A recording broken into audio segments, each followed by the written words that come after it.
tulin töissä tossa ehkä pari tuntia sitten ja mä oon nyt tässä parvekkeella. Mä en uskalla hirveän kovasti tässä puhua.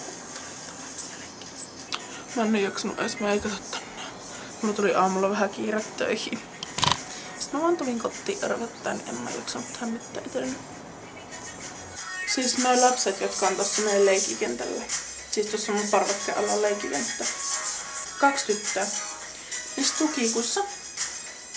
Ne tappelaa puhelinta.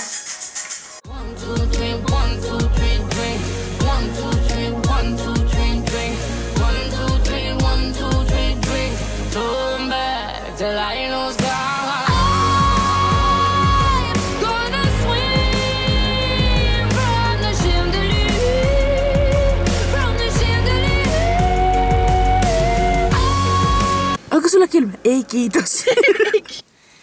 Leikkasin itselleni etuhiukseen.